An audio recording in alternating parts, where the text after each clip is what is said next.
Vamos a dar comienzo a la tercera conferencia de la semana del museo. Hoy nos acompaña el director del Museo Marítimo del Cantábrico, don Gerardo García, que es licenciado en Ciencias Biológicas en la modalidad de Zoología con la calificación de sobresaliente por la Universidad Complutense de Madrid. Es doctor en Ciencias Biológicas con la calificación de cum laude por la Universidad Complutense de Madrid, máster en Museología por la Universidad de Alcalá de Henares, especialista en Zoología Marina en el entorno de la costa cantábrica. Desde 1980 trabaja en el Museo Marítimo del Cantábrico. En 1982 obtiene la plaza de biólogo conservador, posteriormente la subdirección y desde 2010 es su director. Ha dirigido diferentes proyectos de investigación sobre comunidades marinas bentónicas, litorales y ha colaborado en otros temas relacionados con el análisis del impacto antropogénico y la vulnerabilidad de los hábitats marinos. Ha participado en numerosas campañas oceanográficas, publicado en revistas científicas más de 50 trabajos de investigación relacionados con la fauna marina. Ha participado en el proyecto Ventar en aguas de la Antártida, coordinado por el Instituto Español de Oceanografía.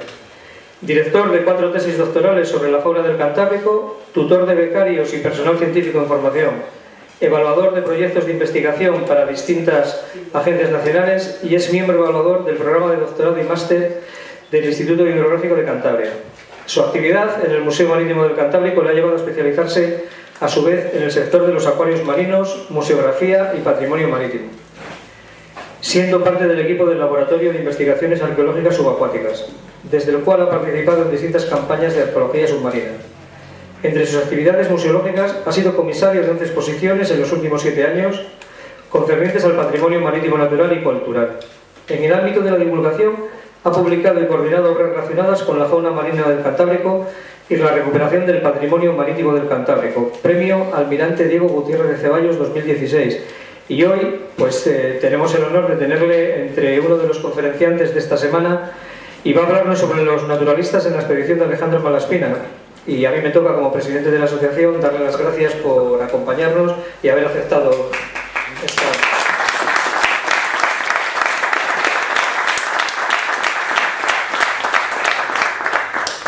Pues muchas gracias, Alberto, por la presentación. Ángel, aquí me equivoco. A mí me llaman Eduardo, muchas gracias, Ángel, por la presentación, que tampoco la merecemos. Cuando me llamasteis para dar una charla aquí en el espléndido marco del Museo de la Real Fábrica de Astillero, de la Real Fábrica de Artillería, de aquí de la Cabada, pues surgió la duda, bueno, oye, que yo soy biólogo, fundamentalmente, si trabajo en museos, en patrimonio marítimo, y me estáis pidiendo algo de la Marina, y si es del siglo XVIII, mejor. Y bueno, pues como había participado en un curso de la Universidad Internacional sobre ese tema, y en concreto sobre la expedición de Malaspina, pues dije, pues qué mejor oportunidad que contar aquella parte que es parte importante de esa expedición, que fueron los naturalistas que intervinieron en esta grande y magna expedición, realmente la mayor y más importante que hemos tenido en España. Y vamos a ver un poco sobre este tema. No voy a contar, para disgusto de algunos, la expedición de Alejandro Malaspina. Voy a contar lo que hacían los naturalistas en la expedición de Alejandro Malaspina, aunque daremos algunas pinceladas para no ser tan duro y solamente hablar de historia natural. Entonces hablaremos también de barcos y de gentes de la mar. No me gusta leer, pero he preparado un texto de iniciación a la charla y a lo mejor pues queda un poco mejor leído. La expedición Malaspina, o mejor la podríamos denominar Malaspina y Bustamante, por lo que veremos posteriormente, fue un proyecto elaborado y presentado por ambos marinos en 1788, encuadrado en lo que podríamos llamar el I+D+I del siglo XVIII.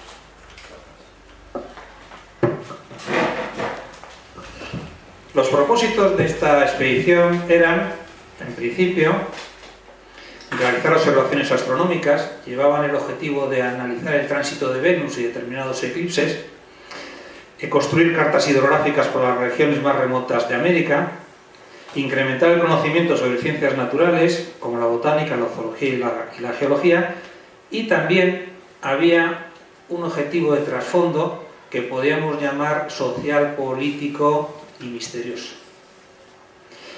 Ahora nos podemos imaginar la bahía granadina amaneciendo el jueves 30 de junio de 1789, bajo el reinado de Carlos III, donde, entre otros buques fondeados, se dibujan las siluetas de dos corbetas, la Descubierta y la Atrevida, preparadas a son de mar.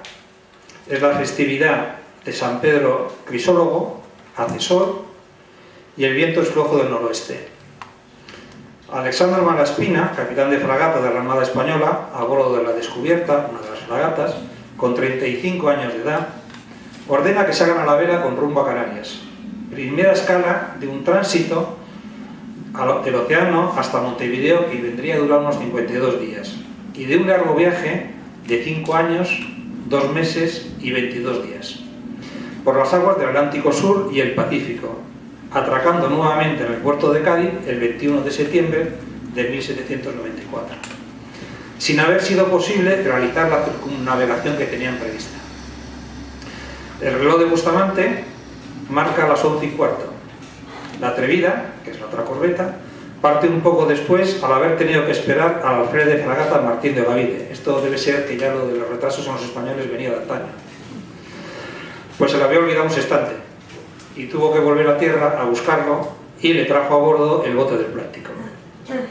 Comenzaba la parte ejecutiva del plan denominado Plan de un viaje científico y político alrededor del mundo, proyecto largamente pensado y preparado por el marino nacido en la localidad de Luniana de Muraso, junto al marino cántabro José de Bustamante y Guerra.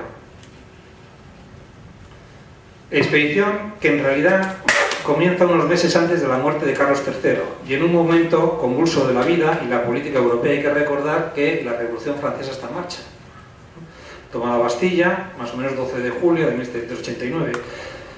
Mientras que en nuestras fronteras hay que tener en cuenta, bueno, y también, perdonad antes de seguir, quiero agradecer a Carlos Parrilla Penagos la cesión de las imágenes que me ha dejado, porque esta es una imagen de ambas corbetas, de una obra suya, y nos ha cedido para poder ponerlas en la presentación. Como hemos dicho, estamos en el reinado de Carlos III. Ha salido la expedición unos meses antes de su muerte y van a volver con Carlos IV. En España estamos en una época en la cual estaba prohibido las teorías de Newton. No se podía hablar de Newton. Carlos III sí que intenta que la ilustración europea entrara en España, pero el país realmente estaba imbuido por dos cosas. Una era la Iglesia, otra cosa era el terror a todo lo que venía de afuera de España, y otra cosa era el inmovilismo administrativo que había habido durante varios reinados y que se mantenía casi todo como en la época de Felipe II. Feijóo y Jovellanos, que no eran ilustradores franceses, o sea, gente de la ilustración francesa, sino que eran muy moderados, estaban considerados como casi apóstatas, pero se les consideraba pues, todavía dentro de los poco ilustrados.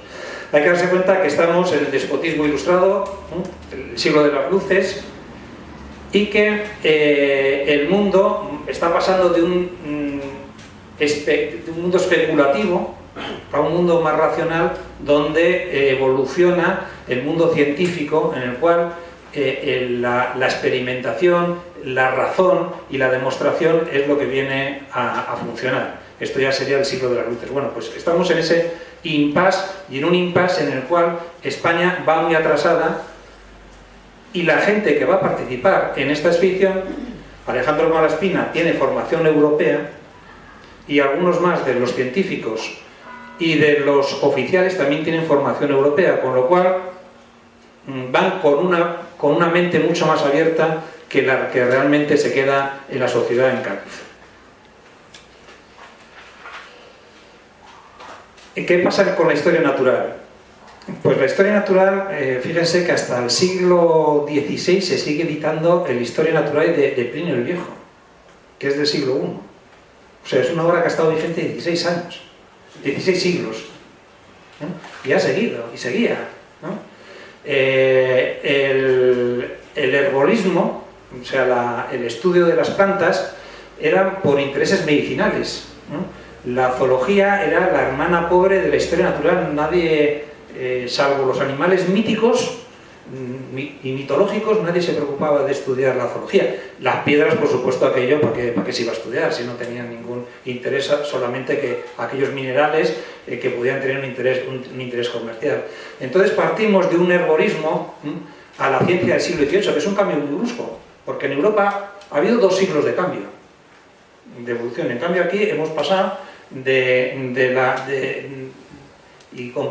catecismo tal a casi demostrar el evolucionismo. Entonces ha sido un cambio que costó mucho a la sociedad. Hubo que generar un lenguaje científico, porque no existía. O sea, se seguía hablando del unicornio, ¿no? Los animales se clasificaban en los libros según los bestiarios medievales y por orden alfabético. Y en cambio en Europa ya los animales y las plantas se empiezan a ordenar, empieza a haber una clasificación y una ordenación del mundo natural. Es decir, que se va sistematizando la morfología. Y en algunos sitios incluso se empieza a estudiar el funcionamiento de los organismos, lo que es la fisiología y la estructura. Se inventa el microscopio. Es decir, que ya podemos ver más allá de lo que es simplemente una estructura externa de un animal o una planta. Y dentro del siglo de las luces, una de las políticas que tenían estos ilustrados era el comunicar, el enseñar, es la ciencia aplicada, es decir, estudiar plantas para la medicina o para la agricultura, para solucionar problemas de alimentación. Entonces, ¿cómo comunicaban? Con libros, se empezaban ya a editar una gran cantidad de libros, y cómo se comunicaba con la ilustración. Y entonces nace el dibujo científico, el dibujo de la ilustración, que era la forma de comunicar. Hasta hace poco tiempo en las iglesias se comunicaba a través de los claustros, de las imágenes, de los cuadros, de los mártires, se comunicaban historias. Bueno, pues ahora aquí la ilustración utiliza al dibujante, ya con una formación de dibujante científico, para empezar a comunicar. Haciendo un poco de historia, igual a la línea de la historia de la situación política, pues fijaros, tenemos en este siglo a John Ray al principio, que es el que define lo que es una especie en términos científicos. Tenemos al siguiente, a Joseph Picton Tournefort, que es el primero que empieza a clasificar las plantas. Este era un herbolista, pero empieza a clasificar y ordenar las plantas por la forma de las flores, cosa que se sigue haciendo a día de hoy. Seguimos utilizando la misma técnica. Y tenemos a nuestro padre de la sistematización zoológica y biológica, que es Carl Linneo, que establece un sistema de ordenación por especie. Dentro de especie forman géneros, dentro de géneros se forman familias, y se van organizando todo hasta niveles superiores, en los cuales pues metes todos los vertebrados o todos los invertebrados. Sistemática que se sigue utilizando a día de hoy. Nosotros las utilizamos continuamente, la estructura de Linneo. Y tenemos a 3 naturalistas franceses. En aquella época la historia natural estaba dominada por los franceses, luego va a estar dominada en el siglo siguiente por los alemanes. Y en este siglo tenemos a 3 personajes claves. Buffon, que es el que tienen ustedes a la izquierda, en el centro tenemos al caballero Lamarck y a la derecha tenemos a Cuvier. Buffon, lo que todos trabajaron en el Museo de Historia Natural de París y en el Jardín Botánico, y Buffon lo que hace 30 tomos de una historia natural en la cual ya no se clasifican los animales por orden alfabético ni por orden mitológico, sino por grupos de parentesco. O sea, todos los pájaros juntos, todas las ranas juntas, todas las serpientes juntas. Describen al animal, dibujan al animal, pero encima cuentan cómo vive y qué costumbres tienen. Es decir, Buffon en realidad es el padre de la ecología, porque ya empieza a hablar de todo. Y encima cuenta lo que cuentan otros autores, es decir, ya es una obra científica moderna, es decir, tiene bibliografía. Lamarck, el siguiente, este ya es un transformista. En realidad, todo el mundo habla de Darwin, pero aquí entre ellos ya se hablaba de evolución. No sabían por qué ni cómo, pero sabían que había transformación. Ellos le llamaban transformismo, es decir, las cosas cambian. Y Lamarck, lo que su teoría, y que llega a demostrar, es que si hay una transformación, esa transformación es hereditaria. Decía que si las jirafas tenían el cuello largo los padres, las hijas tendrían el cuello largo. Y las jirafas, además, tenían el cuello largo porque comían de las partes altas, las hojas altas de los árboles, y no comían las hojas, las partes bajas como las cabras. Es decir, une también ya formas anatómicas con ambientes. Y por último, es Cuvier, que este es ya un evolucionista casi en principio. Estudia mucho los fósiles y aplica la teoría del catastrofismo, porque descubre que hay especies que han desaparecido en determinados momentos de la vida de la Tierra. Y es el padre de la anatomía comparada. Bien, ¿qué pasa en España? En el mundo pasa eso. ¿Y en España qué pasa? Bueno, pues en España tenemos en principio dos grandes núcleos de historia natural. Uno que va a ser el Gabinete de Ciencias Naturales, de Historia Natural, perdón, que se le encarga Carlos III a un de la Armada, a un oficial de la Armada, que era Antonio de Ulloa. Y este gabinete se encarga en 1752, pero realmente no se hace efectivo hasta 1771, que se monta en la Casa del Retiro, en los Jardines del Retiro. Es lo que llamaban los gabinetes de las singularidades.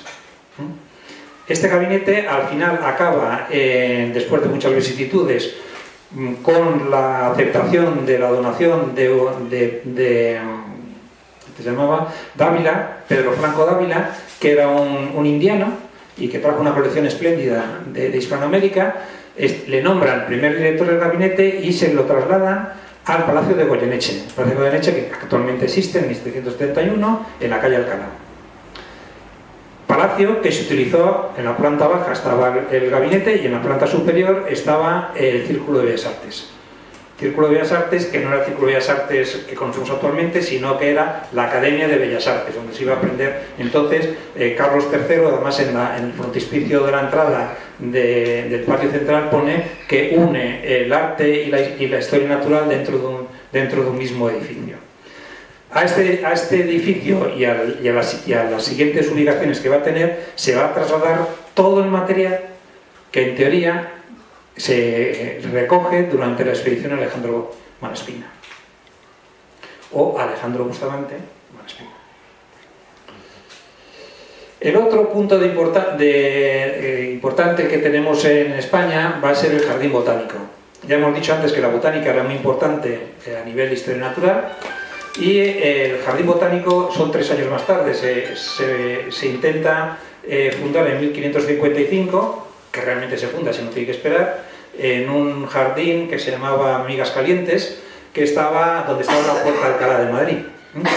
Y en 1775, creo recordar, se hace el jardín botánico actual de Madrid, que lo pueden ver en la carrera en el Prado, que en realidad era el Prado de San Jerónimo, donde se hizo, que lo hizo Sabatini y Villanueva. Y al lado del jardín botánico se hizo un edificio para la Academia de las Ciencias. Carlos III quería unir todo el mundo científico en un entorno que era el Prado de San Jerónimo, y poner en el Retiro el observatorio astronómico, que en realidad ahora es el observatorio meteorológico, que está allí en una esquina del Retiro, y el Museo de Ciencias Naturales, o de Historia Natural, pues ahora actualmente es la Pinacoteca, el Museo del Prado. Nos quedamos sin los biólogos sin gran museo, y lo ganaron los de Bellas Artes. Bueno, pues tanto en el Gabinete de Historia Natural como en el Jardín Botánico tenemos a una serie de investigadores y de naturalistas que van a empezar ya a seguir las técnicas que promueven los franceses. Ya se empieza a introducir las técnicas francesas en España. Y van a ser receptores de todo el material de las plantas que van a llegar al Jardín Botánico. De hecho, hay plantas que se plantaron porque vinieron en semilla actualmente en ese jardín, que vienen de la expedición de Malaspina y Bustamante. Bien, a nivel de información sí tenemos buenos científicos, ¿eh? Tenemos un gallego que fue Cornide, que hizo una ictiología. Tenemos médicos que en aquella época no existía la carrera de biológicas ni la carrera de ciencias naturales. Eran normalmente médicos, botánicos, y la zoología no existía para nada. Entonces el Francisco Hernández, que era médico del rey, hizo tradujo la Historia Animalarum de Buffon por orden del rey, con lo cual ya teníamos un texto en castellano. Pero luego se hicieron otras revisiones sobre la medicina y el estado salubre de los españoles, pero que incluía también los animales y fundamentalmente las plantas, que fue la historia natural de España, la historia médica natural. No eran estos solos, ¿eh? O sea, que vean ustedes que en España en aquella época había montones de naturalistas, que los que fueron a América eran fundamentalmente misioneros y fundamentalmente jesuitas. Jesuitas que luego les echaron de España en 1767 con un problema bastante grande para la ciencia española. El más importante de todos fue, desde el punto de vista innovador, fue Juan José de Acosta, que escribe la Historia Natural y Moral de las Indias. Y en este libro, que es de 1590, se habla de evolución. O sea, aquí ya este señor, que era cura, jesuita, empieza a dudar de que aquí tiene que haber cambios, que aquí algo hay, pero él no sabía de dónde venían los tiros. Celestino Mutis es un gran botánico, otro sacerdote, que estuvo haciendo todo el herbolismo, toda la fauna de plantas de México. Y tuvo una importancia también grandísima. Volvió a España y todo el herbolario de Celestino Mutis está también en el Jardín Botánico. Con todos estos, y especialmente con Félix de Azara, van a contactar los naturalistas que forman parte de la expedición. Van a contactar previamente y cuando están en las zonas donde ellos están trabajando, tanto en Buenos Aires como en México como en Perú o en Chile. Este es un listado de todas las expediciones enviadas durante el siglo XVIII por el reinado de Carlos III y Carlos IV, al Pacífico y al Atlántico. Es decir, que no hay una, es que hay un montón de ellas. Ninguna tan importante como la de Malaspina Bustamante. Ninguna duró 5 años, ¿no? Más de 5 años. Y por otro lado, bueno, si la empiezan a buscar por aquí, la de Malaspina la van a encontrar porque la ha quitado, obviamente. Y son expediciones muy concretas y son expediciones fundamentalmente en tierra. Son lo que llamaban ellos las comisiones, a determinados virreinatos o determinados espacios terrestres donde interesaba conocer sobre todo los recursos naturales y conocer la cartografía de la zona. A nivel europeo, pues también hay 3 grandes popes, diríamos, ¿no? de la investigación y la expedición, que van a ser Bougainville, la expedición de Bougainville, en el cual se va una fragata y una urca, expedición que van y vuelven, salen de Brest y llegan a Malós, y expedición que se publica. Y es una expedición que se publica en 1771, con lo cual este documento lo conocía Malaspina, lo conocía Bustamante y lo conocían unos de los naturalistas que van a estar embarcados. Es decir, que también se partía con una buena información. Fíjense ustedes que fundamentalmente se centran en aquellas zonas donde no estábamos los españoles, por un lado, y en otro sitio, en las zonas conflictivas donde estaban los españoles. O sea, que todas las expediciones estas, aparte del interés científico que había un interés político, claro, por asentar comunidades, por ver lo que hacía el español, y si había que quitarle la zona, pues sabían cómo y dónde estaban ya ubicados. El más conocido de todos es Cook, con sus 3 viajes, ¿no? Con sus sus 3 viajes, del Endeavour, el Resolution Adventure y el Resolute y el Discovery. En el último viaje, en el Resolution, es cuando fallece Cook en 1779 y retornan el viaje los otros oficiales. Sí sabemos que Malaspina tenía una gran admiración por Cook y atrevida descubierta Resolution Discovery. Hay un juego de palabras. Ahí. Por otro lado, en la primera expedición de 1768 embarca un botánico que es Joseph Banks y Daniel Solander, que era zoólogo. Van a estar en conexión otra vez con Malaspina y otra vez con los naturalistas de la expedición. De hecho, a Banks se le ofreció la posibilidad de embarcarse, pero ya era mayor y ya tenía bastante problemas en la Royal Society para irse, meterse en una expedición que hay que darse cuenta que es de 5 años, ¿no? Que las expediciones de Cook, 3 años mínimo, no pasaban de ahí. Luego una expedición malograda fue el de la Perús, en la cual fueron dos mercantes de 500 toneladas, 220 hombres en cada mercante.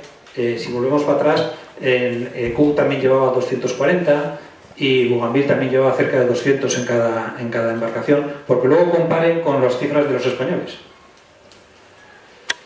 Aquí va un astrónomo, 3 naturalistas, 3 dibujantes y un matemático. Estos partieron de Brest y desaparecen a los años en la zona del norte de Australia. Y llegamos ya a la expedición de Malaspina y Bustamante, y aquí les he querido mostrar un poco lo que podía ser la vida de los naturalistas. Las fragatas están fondeadas en una bahía, luego veremos dónde es, una bahía, hay los barcos auxiliares y les acercan y empiezan a recoger muestras. Lógicamente esto se hacía para 2 cosas: una, para comer, porque había uno de los naturalistas que protestaba que de vez en cuando los pájaros desaparecían de las jaulas, y es que alguien se los comía, no es que los dejaran volar, y para recolectar. Los padres de la criatura, Alejandro Malaspina y Melilupi, y Joaquín de Bustamante y Guerra. La verdad que el retrato de Alejandro es un poco más agraciado, el de Joaquín Bustamante es un poco... pero bueno, debía ser así. De hecho cuando ustedes vean un retrato, esto ya es un detalle anecdótico de museólogo, y se le vean manos, ese retrato es más caro que sin manos. Las manos las hace otro pintor, no el retratista, y las manos son más caras. O sea que aún con todo debe ser más caro, con lo cual es un retrato fidedigno de José Bustamante, de José Joaquín. Bueno, pues Malaspina le manda al ministro de Marina, Antonio Valdés y Fernández Bazán, era capitán de fragata ya Alejandro Malaspina, un documento que está fechado en Madrid el 10 de septiembre de 1788. Bueno, Alejandro, a mí me oyeron a veces decir Alexandro, y es que es Alexandro porque era italiano y él firma con X, no firma con J, pero vamos, lo castellanizo a veces y a veces se me va al italiano. Este es el primer documento donde se explica al rey, primero se lo manda a Valdés, y el rey lo va a aprobar casi inmediatamente. O sea que ya tenemos un punto de partida en el cual tenemos 10 de septiembre de 1788. Y hemos dicho que los barcos salen de Cádiz el 30 de julio de 1789. Ni un año. O sea, un año escaso. O sea, esto fue una machada, en términos castellanos.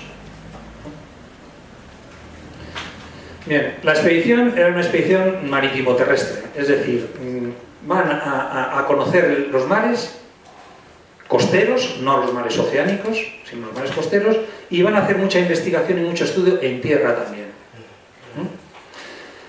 Luego tiene una trilogía de los ramos de la investigación que se llaman, que es la hidrografía y la astronomía, es decir, la cartografía y la astronomía, los astros, el conocimiento de las constelaciones, les preocupaba mucho los eclipses, Se hicieron muchos estudios de física con péndulo, luego veremos para qué le servía, de zoología, botánica, química y geología. Hay que darse cuenta que en España había una academia de biología y un laboratorio, una academia de matemáticas y un laboratorio de química.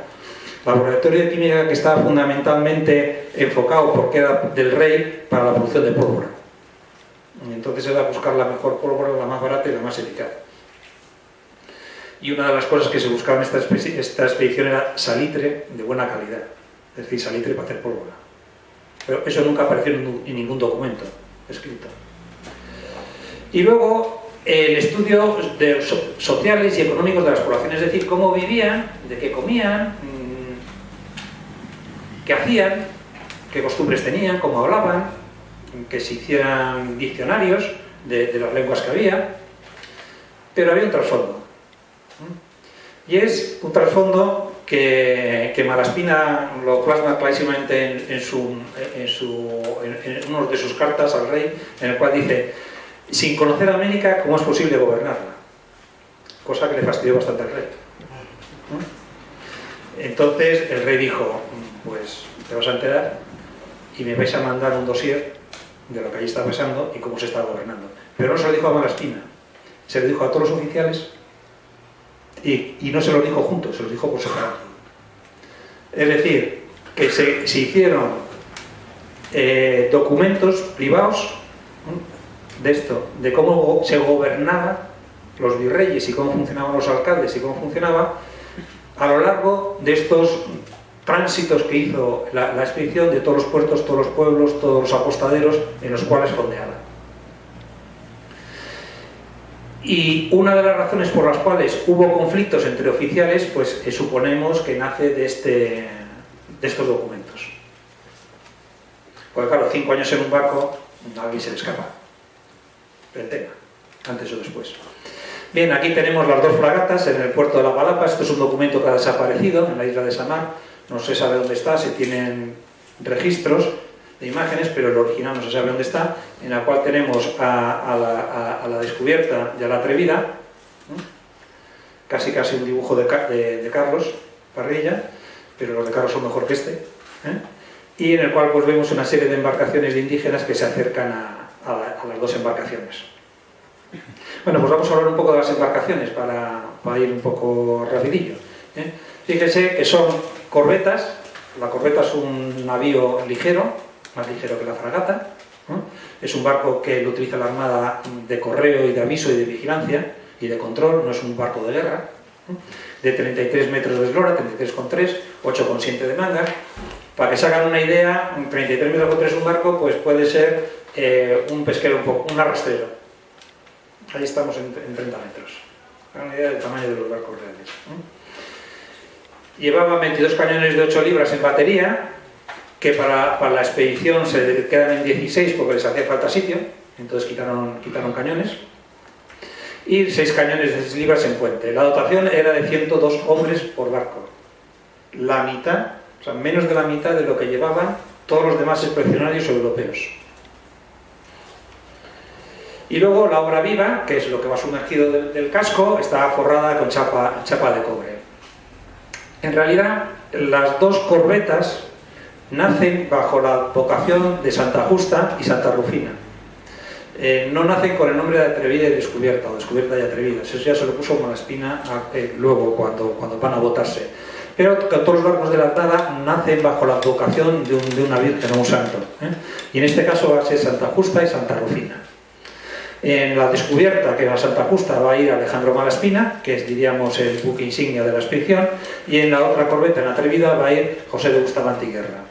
Estas corbetas, la arboladura que se hace es copia de otro navío, que es la Astraea, que es donde navegó Alejandro Malaspina por todo el Pacífico y que va a utilizar sus documentos para volver a navegar por determinadas rutas y entrar en determinados puertos que él ya conocía a partir de esta expedición de unos años anteriores. Luego tiene cosas curiosas, que es que el cabrestante se sitúa en el convés, muy cerca del palo trinquete, que normalmente suele situarse en medio entre el trinquete y la mayor. Es decir, mueven el cabrestante hacia proa para dejar espacio para los 4 botes auxiliares que llevaban en cubierta. Curiosamente, se le pone un pararrayos, cosa que Tomás de Muñoz, que era el ingeniero director en el arsenal de Ferrol, que es donde se estaban construyendo las fragatas, se llevó un mosqueo también impresionante, porque no había puesto un pararrayos en su vida, en un barco. Entonces Alejandro Malaspina le mandó los planos de un pararrayos de un barco que se lo suministraron en París. Era un cono truncado de 1,5 metros con el ápice de latón, y luego una cadena que iba aumentando en diámetro hasta la cubierta, y de la cubierta al agua. Nunca se utilizó, nunca cayó un rayo en ninguna de las 2 cubiertas, pero ellos llevaban pararrayos. El sistema de los fogones se copió de un navío de línea, el San Sebastián, que también se copió el sistema de ventilación. La ventilación en unos barcos en aquella época era muy importante para evitar enfermedades, y se le copió también el destilador de agua. O sea, llevaban un sistema para destilar agua de mar para poder desalinizarla. Bueno, pues en estos dos corbetas, que eran gemelas, eran exactamente iguales, que se hicieron exactamente iguales por 2 razones. Una, porque si por algún desastre una se perdía, se podía desmontar, desmantelar y servir sus elementos de repuesto para la corbeta que seguía navegando. Y luego, para cuando hacían mediciones desde mar, ellos podían saber la altura de la perilla al agua perfectamente, porque era la misma que ellos llevaban. Eran 2 barcos semejantes y son 2 ángulos semejantes. Y en los cálculos matemáticos pues les valía para eso. La Atrevida se pierde en Montevideo, se pierde porque se quema en una batalla con los ingleses. Antes de entregarla, pues deciden incendiarla y se pierde en Montevideo. Y hace unos años, cuando se hizo un trabajo para ampliar el muelle de Montevideo, pues aparece el mascarón de proa de la Atrevida, un resto del mascarón de proa de la Atrevida, y en la sede del terminal de La Plata, de la cuenca de La Plata en Buenos Aires, pues está la réplica del mascarón que hay, que tenía que tener la Atrevida, que se perdió en 1820. Malaspina, sobre todo, porque aquí se distribuye en el trabajo, Malaspina es más científico y Bustamante es más ejecutivo. Entonces, Bustamante se dedica más a la intendencia y Malaspina se dedica más a pensar y a las relaciones públicas. Tenía muchos contactos con el mundo, al ser italiano, hablaba 4 idiomas, entonces tenía muchos contactos a nivel europeo. Contactó con Lázaro Spadazzali, que trabajaba en Nápoles, y gracias a Gerardo Rangoni, que era un marqués, consiguió que Lázaro Spadazzali les hiciera un manual para que los naturalistas supieran cómo tenían que manejar los animales y cómo tenían que trabajar con ellos, y qué era lo importante y lo menos importante se había que seleccionar. Con Joseph Banks, que ya habíamos hablado antes, que se había intentado que se embarcara, de la Royal Society, también les mandó todas las expediciones de Cook, toda la información que ellos llevaron, todos los libros que ellos llevaron y material científico. Es decir, que Malaspina y Bustamante y su equipo científico no iban en alpargatas, ¿no? Iban muy bien pertrechados de documentación científica, llevaban una biblioteca a bordo, llevaban laboratorios y llevaban información privilegiada de otras campañas que se habían hecho y que gracias a la colaboración científica europea, que en aquella época pues la había todavía, pues les pasó esta información. Este es el apresto y armamento y pertrecho de las corbetas y la descubierta, que se lo firmaban los oficiales al mando a la salida del buque, es decir, todo lo que lleva el buque en cuanto sale del puerto. Y ahí viene especificado hasta los repuestos de ropa de marinería y de oficiales. Viene que llevaban vino de Sanlúcar, viene que llevaban tocino, que llevaban col agria. La col agria con vinagre, con vino, también es lo que Cook recomendaba que se utilizara para combatir el escorbuto, y entonces era una especie de chucrut que hacían. Aun con todo eso, un escorbuto a bordo, y llevaban animales, y luego todo el apresto referido a la artillería, a la munición, a la pólvora. Hay que darse cuenta que tenemos en esta embarcación a 102 hombres de dotación, más los equipos, más los naturalistas, bueno, los naturalistas eran 3, 4, no iban muchos, en el cual había 6 oficiales por buque, gentes de mar, artilleros, guardiamarinas, clase de tropa, carpinteros, calafartes, herreros, el cocinero también, lo que pasa es que el cocinero se le incluye dentro de la gente de mar, los grumetes, los criados, el cirujano y el capellán. Vamos, un cirujano y un capellán por cada embarcación. Y luego iban naturalistas y un grupo de pintores y dibujantes. Bueno, pues vamos a entrar ya en la enjundia de los naturalistas. Y en aquella época y actualmente pues podemos decir que un naturalista científico, pues depende de la época, es un sinónimo. Lógicamente ahora los podemos llamar científicos y antes se llamaban naturalistas. Son fundamentalmente un hombre viajero, un hombre observador y un hombre que recogía, que recolectaba. Ellos observaban, veían, recolectaban y gracias al barniz ilustrador que llevaban ya empezaban a inferir cosas, a deducir cosas, a relacionar. Empezaban a razonar sobre lo que recogían y la información que tenían. Es decir, que analizaban e incluso hacían experimentos. Este dibujo, que no he encontrado yo nunca de quién es el autor, es Antonio Pineda y Ramírez hablando con dos indígenas patagónicos por la vestimenta. Malaspina no encontró ningún problema para formar la dotación, ninguno. Lo único que pedía era hombres aguerridos, casi como los viajes al Polo Sur decían que se va a la expedición y que no les importe no volver, fuertes, y los va a encontrar todos en Galicia, Asturias, y los llamaban vizcaínos, que eran los cántabros y los vascos. Toda la tripulación prácticamente era de estas zonas. Claro, pero el problema lo tenía con los botánicos o naturalistas y los dibujantes, que él no tenía información. Entonces, por dónde se empieza a buscar? Por el jardín botánico, por las boticas, por las academias.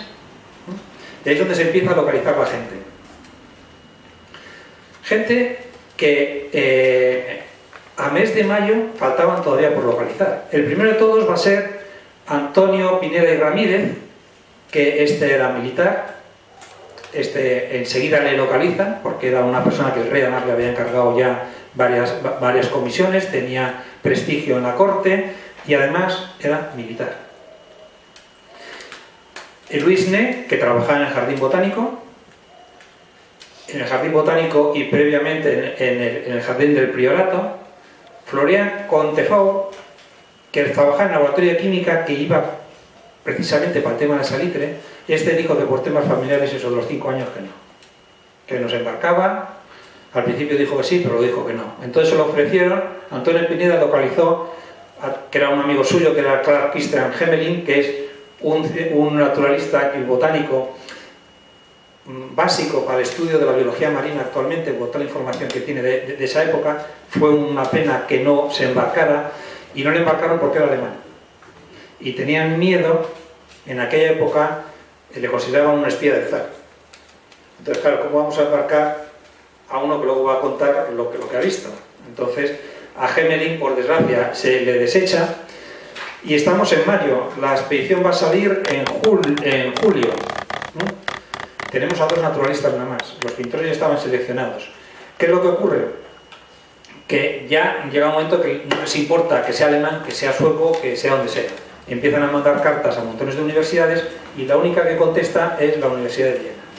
Y la Universidad de Viena manda a un botánico con 28 años, con un prestigio bastante grande en aquella universidad, que se llamaba Tadeo Peregrino Haeckel. Y lo de Peregrino lo cuento, por luego van a entender por qué le debían de llamar Peregrino de nacimiento. Y luego los dibujantes y pintores, pues José Guido y otros más que veremos más tarde, pero he puesto a José Guido por culpa que, aparte de pintor, participaba en actividades de disecar animales. Y en la dotación, pues los médicos ayudaban, los capellanes, y luego había un artillero, Jerónimo Arcángel, que le gustaba aquello de la historia natural y se dedicaba a disecar pájaros y disecar peces. Entonces formó parte, era el ayudante de Pineda. Bueno, pues Pineda era el responsable de los 3 ramos de la historia natural, era primer teniente de los Reales Guardias de Infantería en el 3er batallón de los Guardias de Infantería españoles, Conoció seguramente a Malaspina en la batalla de Gibraltar, cuando se hizo el bloqueo de Gibraltar, y en Cabo Espartel también estuvo.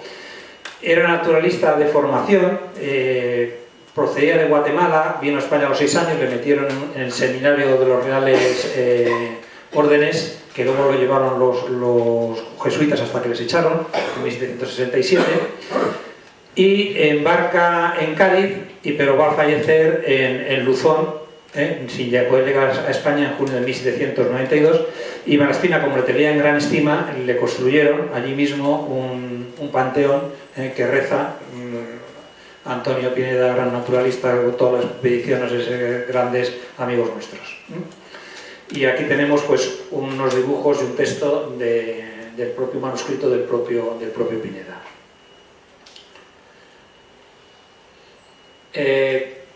En cartas al rey, Alejandro Malaspina decía: Pineda era adicto al examen de las piedras, de las conchas, de los cuadrúpedos y las aves, y encontró tan cierto número de curiosidades que podían ver suministrar el material de estudio en la siguiente campaña. Es decir, que encontraban tantas cosas y el hombre se desesperaba por desbordarse de todo el material que encontraba ahí, y le decía que necesitaba otra campaña más para poder seguir trabajando.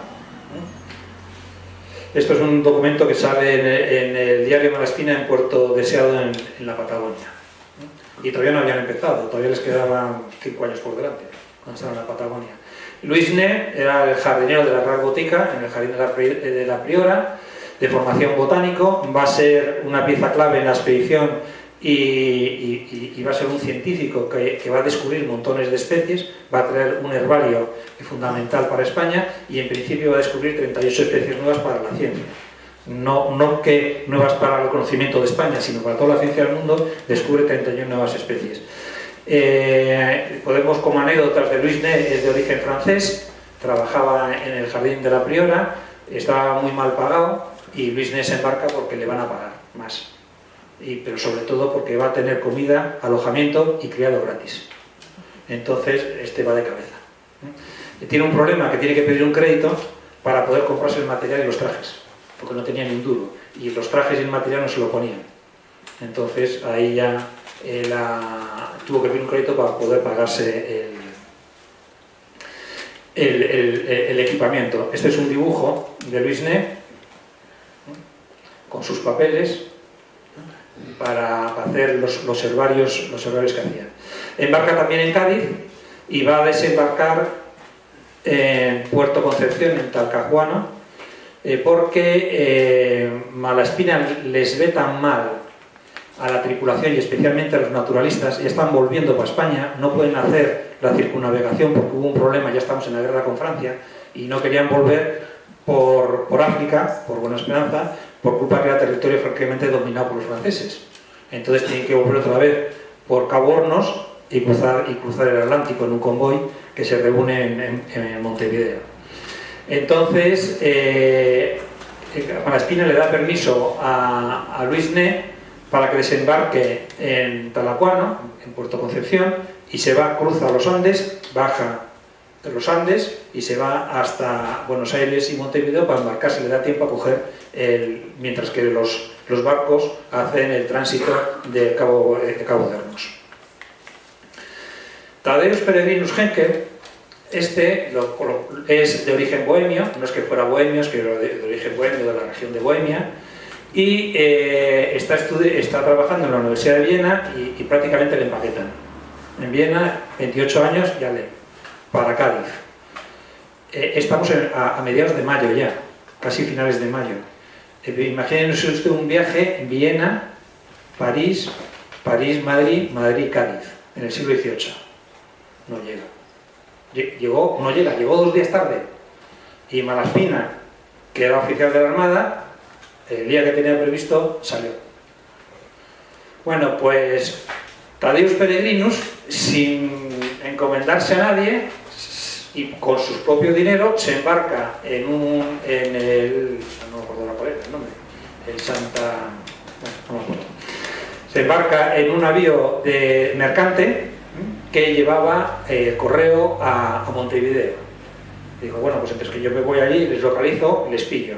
Bueno, sí, efectivamente, llega a Montevideo, a la entrada de Montevideo hay un temporal y se hunde el barco. Y Tadeo llega a nado a América. O sea, con el chiste ese, ¿no? Vete de Cádiz a nado a América que coges la expedición. Bueno, pues este llegó a nado a América. Fue uno de los pocos supervivientes del barco. Y se salvó con el libro del Linneo. O sea, no se soltó del libro del Linneo. De todo el material del resto se le soltó, pero del libro del Linneo no se soltó. Bueno, pues llegó a Montevideo, estuvo unos días trabajando en Montevideo con las plantas y ya consigue que le pasen a Buenos Aires porque las corbetas estaban en Buenos Aires. Pues oye, cuando llega a Buenos Aires las corbetas ya se han ido. Llevaban 3 días navegando hacia la Patagonia. Ni corto ni perezoso, y de aquello el nombre de peregrinos, se coge y cruza los Andes, o sea, Córdoba, los Andes, baja los Andes, Santiago de Chile, sin saber si va a encontrar a nadie, ¿no? Y en Santiago de Chile se encuentra con un agente que es parte de la tripulación. Bueno, claro, solo hay que bajar de Santiago de Chile a Valparaíso, ¿no? Que es donde estaban los barcos. Y entonces se embarca en abril de 1790. Es decir, se ha pasado casi medio año peregrinando por América del Sur, pero el peregrinaje de este hombre es la recolección de cerca de 2000 plantas que iba con ellas. Y entonces ya en Valparaíso las entrega y ya se las recogen para que las mande para España. Va a desembarcar antes que Luis Né en el Callao porque este sí que Tadeo ya estaba bastante enfermo. Y entonces ya los médicos le dicen, mira, bueno, bastante enfermo estaba la mitad de la tripulación. De hecho, paran cerca de 2 meses en Callao para que se recupere la tripulación, para recuperar los barcos. Estamos hablando ya de 5 meses de campaña. Y en el Callao los médicos le dicen que el clima de Chile le vendría muy bien. Y entonces coge un barco que le lleve del Callao hasta el mismo puerto que desembarcó Luis Né, en Santa Concepción, y de ahí hace el mismo recorrido que Luis Né hacia Santiago de Chile. Pero no se sabe por qué razón llega a Bolivia y en Cochabamba se queda. Le debió de gustar aquello y se queda en Cochabamba y no vuelve.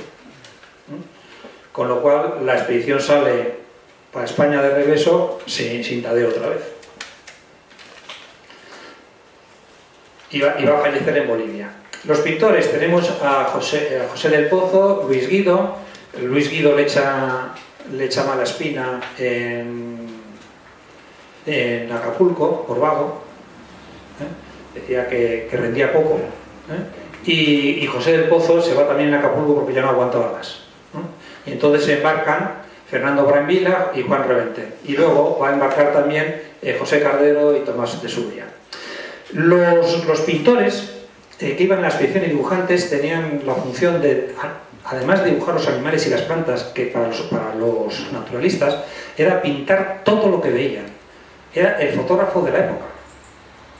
Y tenían la orden de pintar no solamente, que no fueran cosas ideales, sino que eran cosas realistas. Y entonces pues pintaban a la gente, esto es en un dibujo de Brambila en las Islas Baobao, a los indígenas, las construcciones, cómo comían, los bailes que tenían, cómo se vestían, es decir, una información completa de lo que allí pasaba. Hay cerca de 3000 grabados de la expedición de Alejandro Malaspina.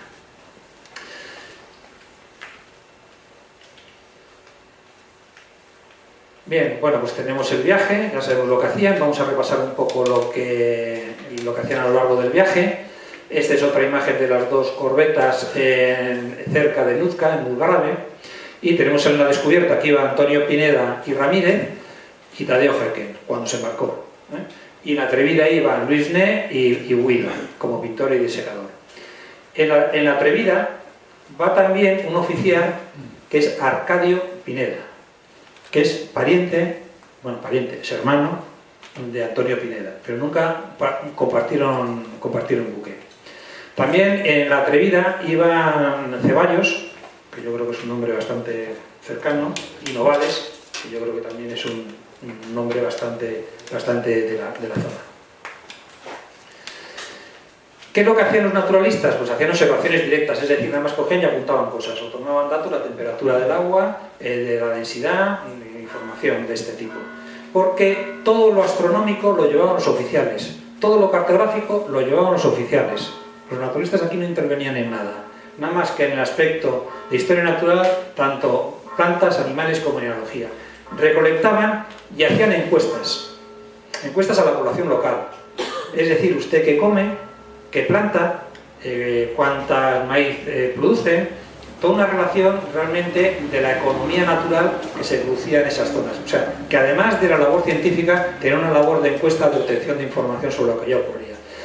Y luego solicitaban también a los virreinatos que esa información se la pasaran ellos. O sea, que el virrey hacía una cosa, o el escribiente de turno, y él hacía otra encuesta por su cuenta para luego enterarse a ver de lo que realmente ahí pasaba. Bueno, pues en el viaje de Canarias, que hicieron una parada a Montevideo, Antonio Pineda dibuja su primera correspondencia, diríamos, o observación científica. Y se organizó un motín a bordo porque empezaron a aparecer gusanos en el pan. Y Antonio Pineda, como buen científico, cogió los gusanos, los sacaba, los miraba al microscopio, los dibujó, los crió, salieron las mariposas, las disecó, las guardó y las mandó para España cuando llegaron a Valparaíso. Y les decía a la tripulación: si estos son proteínas, o sea, vais a comer pan con carne, no les pasa nada, no es un bicho que vaya a causar una enfermedad, estos son proteínas. No le debió de convencer mucho porque hubo casi un motín a bordo a costa de lo del pan. Y aquí dice el manual, pues a microscopio simple compruebo la estructura que tiene, Los naturalistas también hacen dibujos. Antonio Pineda, la verdad es que no era un dibujante, no podemos decir que era un gran dibujante, pero bueno, son graciosos los dibujos que hace y son ilustrativos del animal y de su comportamiento. Tadeo Hepkins era muy buen dibujante y Brisnet también era un buen dibujante. También hay que decir que dibujar plantas es más fácil que dibujar aves. Bueno, pues aquí tenemos un dibujo de Tadeo Hepkins, que comparado con el dibujo de Pineda de una orca, pues deja bastante que desear. En todos los dibujos, estos son los cuadernos de campo, pues se explican características del animal, las medidas, comportamientos, que es lo que hace este Martín, cómo se comporta, qué coloración tienen las plumas, porque una de las cosas fundamentales es que al disecar un animal o al conservar un animal en líquido espirituoso, partes del animal se pierden o parte de la coloración se pierde, con lo cual el cuaderno de campo de cualquier investigador va a relacionar perfectamente lo que sería este autillo dentro de la descripción de cómo son los colores de ese animal, de cada pluma, descritas por el propio naturalista, que en este caso es Pineda. También, aparte de los animales que tienen en la mesa, los animales que tienen para disecar, hacen observaciones de animales en vivo que no van a recolectar, pero también describen pues, cómo se mueven, cómo se relacionan, cómo se reproducen, si viven en manadas, es decir, hablan de etología, de lo que llamamos ahora etología, que en aquella época esa palabra no existía para la ciencia, pero están hablando de algo que realmente nos ha interesado y que Buffon ya dijo que había que hacer. Se hacen descripciones y medidas, se habla sobre la historia y las costumbres, se hacen estudios anatómicos, se diseccionan los animales, se estudian por dentro. Aquí hay otro detalle en los diarios de los oficiales en el cual dice: cada vez que había una disección había un espectáculo de todos los tripulantes del barco a ver qué salía de aquellas tripas. Y algunos pues salían malos olores y todo el mundo se iba, pero todo el mundo iba a mirar allí a ver qué era aquello, qué había dentro. Se hacen estudios fisiológicos, se recogen ejemplares vivos, ¿no? O sea, la idea era mandar a España ejemplares vivos, por eso digo que había aves que desaparecían de las jaulas, y no llegó ninguno vivo a España, eso está clarísimo. Luego contaremos cómo lo hacían, y se preparaban ejemplares en taxidermia o en secado, y se hacían los dibujos de las aves. Esta ave es una, el zampullín en el cual el tamaño de las alas con respecto al pájaro genera la misma discusión que a Darwin con el pico de los pinzones, que a partir de eso se desarrolla la teoría de la evolución, en el origen de las especies. Pues aquí ya ellos, oye, esto un bicho tiene unas alas tan pequeñas y no vuela, nada más que nada, o bucea. Aquí tenemos otro dibujo de la disección, con el animal abierto, con sus partes anotando lo que es cada cosa, el tejido muscular, el hígado, el estómago, el páncreas, los pulmones. ¿Y por qué se hacía esto? Porque ya Buffon también dijo que los animales se podían clasificar por sus estructuras internas. Entonces ellos seguían la metodología moderna, son naturalistas modernos. Y entonces llenan los cuadernos de información. Las horas del día se las pasaban escribiendo prácticamente, observando y escribiendo, observando y escribiendo. Hablan sobre la respiración de cetáceos, sobre cómo nadan los peces, cómo se desplazan los leones marinos por tierra y por el agua. Y las técnicas de conservación que utilizaban para luego mandar los materiales, pues eran o el disecar los animales, como este cárabo, mandar los animales en tubitos metidos secos, con muchos insectos, o mandarlos en líquidos espirituosos. Lo del líquido espirituoso, que eran normalmente alcoholes, esto corría el peligro también de que cuando llevaba mucho tiempo a bordo y se acababa el ron o el coñac, pues había gente que se tomaba líquido, o sea, ¿no? Ya me entienden, ¿no? De lagarto y de pez y de boa y estas cosas. Luego tenía el problema de los frascos de vidrio que se rompían y todo. Y el herbario, lo que se hace, como se hace actualmente, es prensar las plantas entre papel secante, como lo hace todo el mundo, coge una hoja, lo meten en un libro y queda perfectamente conservada. Pues eso es un herbario. Esto es lo que hacía Louis Ney y Tadeo Jenkins. Ahí tenemos los disecados, y hay una recreación de las jaulas, pues así es como iba todo el material. Bueno, pues esto ¿cómo se hacía? Pues lo que se hacía era, en cada puerto que entraban, lógicamente ni en la descubierta ni en la atrevida había sitio para guardar todo esto. Bueno, la tripulación se hubiera puesto de los nervios. O sea, yo lo que querían es tener comida a bordo y no tener bichos de estos por el barco pululando. Entonces, en cada puerto que recalaban, si había correo a España, empaquetaban todo en un correo y lo mandaban por correo. Iban, cada vez que entraban en un puerto, un paquete y lo mandaban todo para Cádiz, a través de los correos. El primero que manda, desde luego, es desde el Río de la Plata, desde Buenos Aires, que se pasan 2 meses trabajando, mientras que los oficiales hacían la cartografía. Ellos se dedicaban con los botes auxiliares a recorrer la costa y recorrer el interior de las zonas para hacer todos estos trabajos que vemos. Bueno, pues aquí ven que no solamente hacían animales grandes, sino también invertebrados, del tipo de los tunicados, insectos, medusas y moluscos. Hacían también los pájaros, peces, los cuadrúpedos. Cada dibujante tiene se les reconoce realmente los dibujos de cada uno porque cada uno tiene su mano. Y esta sería los dibujos de las plantas. Muchas de las plantas que se dibujan, tanto Louis Ney como Tadeo Jenkins, llegan a España y van a ser Juan de Cuéllar y José Cuer, que son los que hemos visto antes el listado, cuando les he presentado lo del jardín botánico, los que van a volver a redescribir la especie, y en muchos casos son los que van a descubrir que son especies nuevas. O sea que a esas 38 de Louis Ney tenemos que sumar todas las que se descubrieron luego en el jardín botánico en Madrid, que son dibujos excepcionales, que se reconocen. La verdad que los dibujos de plantas son muy bonitos frente a los de animales. Lo que pasa, bueno, a mí me siguen gustando más los de animales. Fíjense además también que se dibujaban detalles de las flores en diferentes situaciones de crecimiento, porque se seguía la clasificación de Tournefort sobre la clasificación de las plantas con respecto a la estructura de la flor. La famosa Passiflora o Passionaria, ¿no? Esta es una planta que veremos que ha venido de allí, no es autóctona nuestra, ¿no? Y está en montones de jardines de Cantabria, ¿no? Y esta planta vino de América. Y este es uno de los inventos, ¿no? Esto es un código de colores, un Pantone, ¿no? Que se hizo Tadeo Jenkins. ¿Por qué? Porque ya han visto ustedes, cuando meten una hoja de castaño en un libro para secarlo, cuando ya se ha secado, ha perdido el color. Entonces, en España, cuando había que redibujar las cosas, o cuando se imprimían los dibujos,